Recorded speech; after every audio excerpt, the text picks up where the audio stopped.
bakit on the part of the NBI, hirap na hirap kayong patulan o paniwalaan itong kwento ng 18 Maleta Boys? Kung maalala niyo po, Sir Christian, yung aming degree of proof na nilagay na ron para maimbestigahan po ng tama, yung reason of ano na lang po, probable cause na lang po.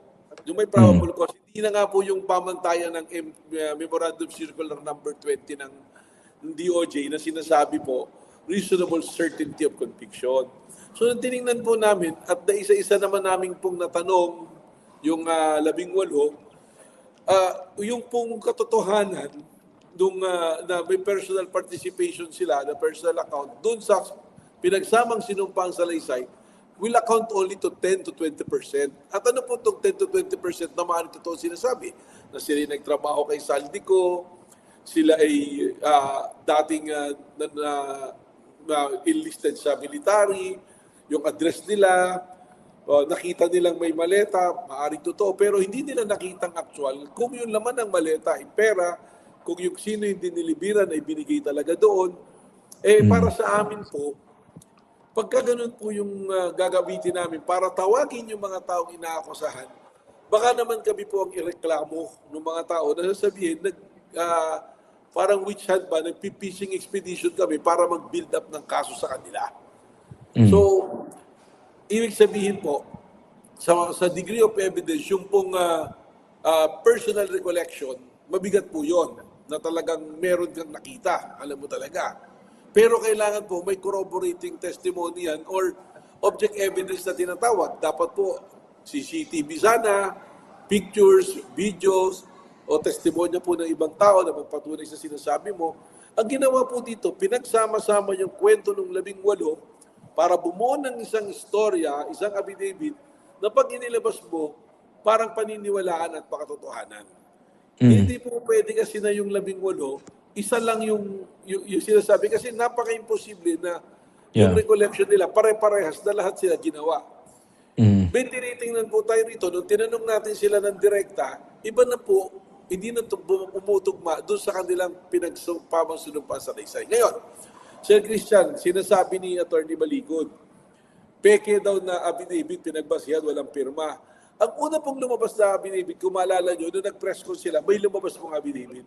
At itinatanggi na galing. Pero, SMNI, alam nyo naman kung ano yung SMNI, doon po namin pinick up yung affidavit eh. Saan po nanggaling yun? Hindi po kami nag-publicate noon. Tapos lumabas na po ngayon yung affidavit na binigay nila po sa Ombudsman, na yun po yung binadala sa amin ng Office of the Ombudsman when they delegated the power po as to background check to check po. Tapos nagpa-interview po sila sa Banaderos, nagpa-interview po sila ngayon dyan sa Senate po, na-interview rin po namin. Pag pinagpangga po ninyo at ginagawa namin ng graph ngayon, magkakaiba po yung story eh. Nagbago. So, every time po na may lalabas na pahayag namin, nag-iiba. Very basic na lang. At alam na po ng buong Pilipinas to, baka pati buong mundo. Doon sa unang affidavit, si Loren Legarda binanggit na dinilibiran ng 2 maleta. Ngayon, hindi na po kasama si Loren Legarda. At ang nakakatakot dito, Sir Christian, yung abogado mismo ng 18 kalalakihan na yan, hindi ko na po alam kung ano na itatawag ko. Yung dalawa, sabi, umamin daw yung nagkamali. And the thing is, at least we are man enough to accept that we made a mistake. Dalawa. Ito yung pinakamalupit, nakita ko sa isang TV interview. Sinabi pa niya, kung gusto ni Senator Loren Legarda magkaso, ibibigay ko ebidensya. Meron po bang ganong abogado? Wala namang ganong abogado na parang ibibenta mo yung kliyente mo bigla. Anong dahilan ngayon? Hindi truth-seeking ang gusto mo, kundi gusto mong yung ginawa mong istorya, yung kinumbayin mo na istorya, yun yung ibenta mo dahil meron kayong hangarin more than that. Yun po yung malinaw. Kahit sino pong abogado yung tanongin nyo, kung nagkamali yung kliyente, hindi mo ipupuluntin na ganyan publicly. Oo. Tsaka nakakabigla po ron, Director, for an allegation that serious, magkakamali ka. Na hindi ka pa nag-deliver kay Loren. Para bang isa bang bagay na pwede ka magkamali? Saka yung coincidence po na nagkamali, tamang-tama eh. Nung kakampi na nila yung binabanggit na senador, Sir Christian eh. O, Precisely. ano pa po yung mali? Yung mali pa, yung nauna pa kay Congresswoman De Lima, sabi sa Mm. Quadcom daw, narinig po natin during doon sa Senate Yes. nila.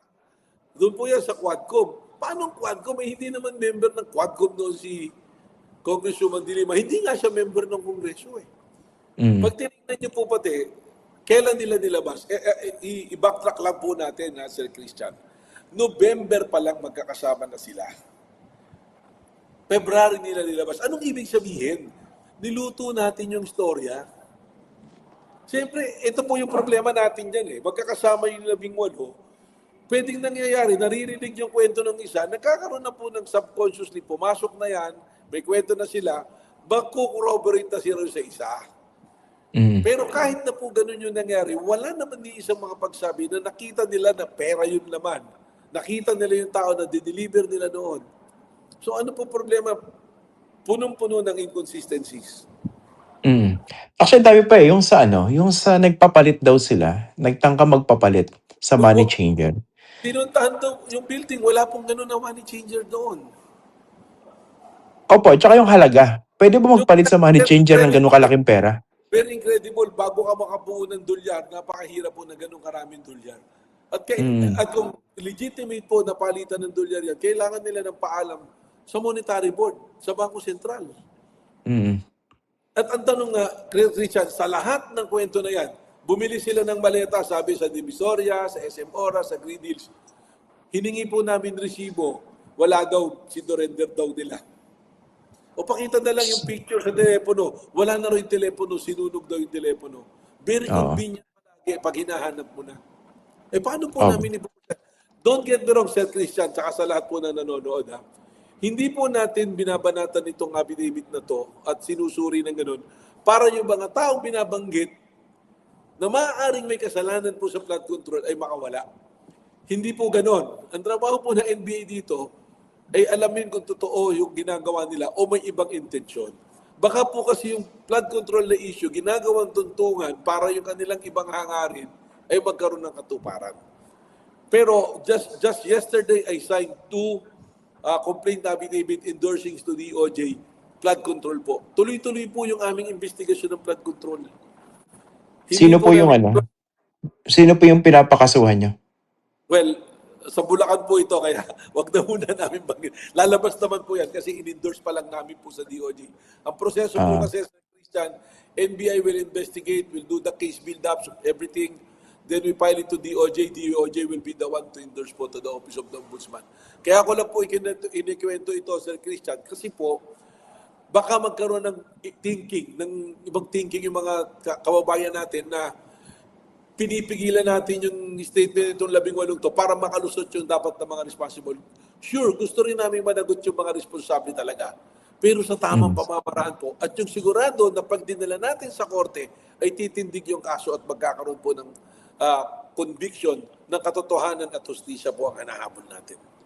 Actually, Director, ang iniisip ko rito sa maleta story na ito, baka naman hindi talaga nila goal yung magpakulong. Kailangan lang nila isa publiko isang naratibo na kahit maraming butas, didikit doon sa consciousness ng mga tao, ng mga Pilipino, at magagamit nila for certain ends. Yun na nga po yung observation eh. November magkasama sila hanggang February. It was coach. Saan sila nakatira? Isang lugar. Ang nangyari po dito si Anthony Balikod, siya yung bumuo. Ang isang ipagtataka natin, ngayon lang ako nakakita ng hearing daw sa Senado na ang abogado siya nagsasalita. Lahat Yun ng nga. press nagsasalita. Bakit hindi natin pagsalitain? Yung sinasabi niyang dalawang nagkamali, bakit hindi yun ang magsalita na nagkamali? Mm. Wala pong ganun eh. Kung ako yung 18, mag-iisip na ako, saan ba talaga papunta itong ginagawa namin? At kung totoo pong may alam sila, mag-statement sila individually. Panindigan nila ganun at hahabulin po namin yung ituturo nilang personal. Kahit si Doon po ba sa nung panahon na iniimbestigahan niyo itong kanilang mga aligasyon, nagbigay po ba sila ng kahit anong ebidensya to back up those tignan po natin allegations? sila ng tamang panahon. Halos 2 linggo para isubmit yung corroborating evidence. Wala pong isinumite. Kasi kagaya niyan, Sir Christian, nag-atas ka ng litrato. Yung litrato po, hindi po titindig na mag-isa sa korte yan. Pan-social media yan, paniniwalaan yan. Pero pagdating po sa korte niyan, ang tanong ng magagaling na abogado ng depensa sasabihin, Sino kumuha ng litrato? I-approve mo nga ito. Anong circumstances nung kinuha mo ito? Bakit nandirito ka? May mga tanong po eh. It should be subjected. Yung pong ginawa nila, must pass the cross-examination of a reasonable lawyer. Reasonable na lang po. Hindi na yun po yung abogado de Campanilla. Dapat may mag-cross-examine, tanungin po sila. Pag doon pa lang po hindi napapasa, may problema po tayo. Baka sa Okay. halip na makatulong po, nahabulin natin. Baka mamaya doon sa binanggit nila, talagang merong may dapat pananagutan. At maaaring may konting-konting katotohanan sa sinasabi nila. Bahumira pa po yung ating investigasyon. Opo. Last week, Director, nung nagkausap po tayo dito sa Facts First, sabi nyo, nabanggit nyo na may lumapit sa inyo na identified dun sa isa sa mga 18 Maleta Boys. 'Di ba? Nabanggit niya yung 5 million attempt. Ano po ba na-confirm nyo ron? Talagang binigyan na ba isa-isa ng 5 million? Meron pong nagkamali ng report dyan. Napakalinaw po nung sa press con. Tinanong sa akin yan. Hindi yan ang subject ko ng press con. We are reporting yung nahuli namin na human trafficking. Tsaka yung nirate po namin na lending na nag-aabuso, online lending. Tapos other matters yan. Ang sabi ko, kaya lumabas yun sa 5 million kasi ang sabi po nung son-in-law, parang son-in-law kasi yung anak po nitong si Anselmo, yung isa sa 18, kinakasama yon, may anak sila. Ang conversation nila ni Anselmo at saka nitong si Ragasa, yung po yung pangalan nun, binanggit ko naman na po ito sa Senado, pinag-uusapan nila, kaya sa sumama sa 18 Marines, ang pangako ni Mike Defensor, 5 million, bawat isa daw sila. So kaya nga sabi ko, hindi, ang pagkakaalam ko lang, as to the Anselmo, as to the kwento ni Anselmo, maaaring sabihin nilang hearsay dahil sinabi ni Anselmo kay Ragasa, pero as to the statement of Anselmo to Ragasa, hindi po hearsay yun. Dahil sinabi mismo ni Anselmo, kaya nga po, nagpadala kami ng subway na kay Anselmo at kay Mike Defensor para bigyan linaw, ito bang sinasabi ni Ragasa, totoo o hindi? At ang sabi ko pa, ang hamon ko pa kay Mike Defensor po, kung nagsisinungaling ito si Ragasa, kasuhan natin, kami pa magkakabol. Hindi po dahil nagpadala ng sampina ang NBI, akusado ka na. Maaaring hinihingan ka lang po namin ng paglilinaw, yung sinasabi natin dito na clarificatory questions, sagutin mo, para mo matulungan mo kami sa pag-imbestiga. Pero hindi, ang salita na po kaagad eh. Politika yan, inigipit kami. Hindi nga po, pag nagpadala kami ng sampina, Sir Christian, iniimbitahan ka namin para magbigay linaw ka sa isang usapin. At kung mapatunayan na ikaw ay hindi ka naman, inaakusahan ka at mali naman pala, maaari pang ikaw ang magtistigo at magkasuro sa tao. Makakatulong po.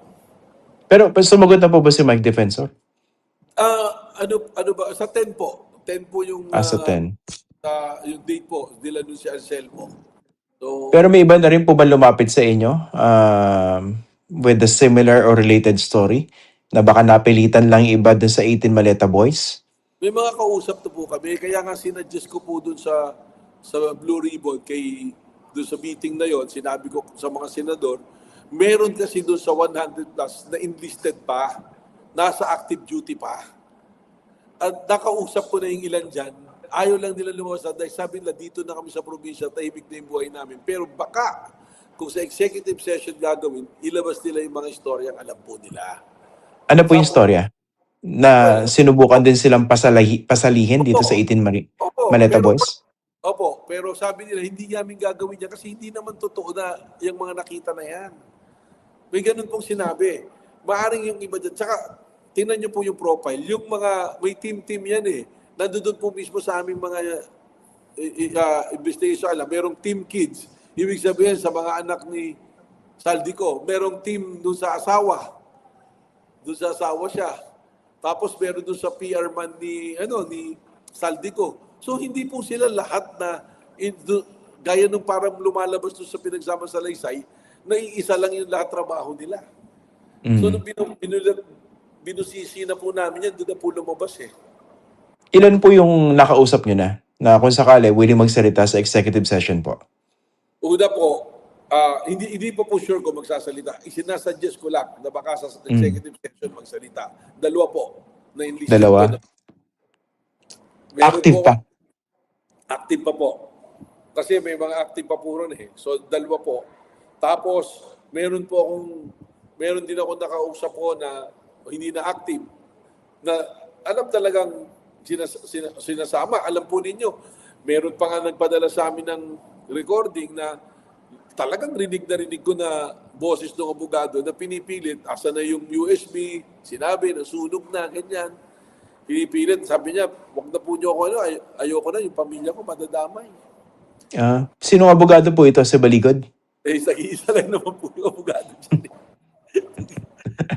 So may mga lumalapit na. So tama ba sabihin na medyo nag-unravel na lalo itong Kasi lalo kwento? na ngayon, kung ako yung dalawa na sinasabing ibibigay ko ebidensya, kasuhan ni Senator Loren, but teka muna, dinala nyo kami dito sa sitwasyon na to. Ibig sabihin, sama-sama tayo dito hanggang saan tayo makarating.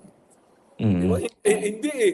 Parang willing na dahil merong puwersa na ganun, kasuhan nyo, ito, ibibigay ko sa ebidensya. Hindi nga lang na sabihin kasuhan nyo. May karugtong pa, ako magbibigay ng ebidensya sa inyo. Medyo sala po yata yun sa unusual na gawain ng isang abogado na nangako po proteksyonan yung mga karapatan mo, ano man ang mangyari.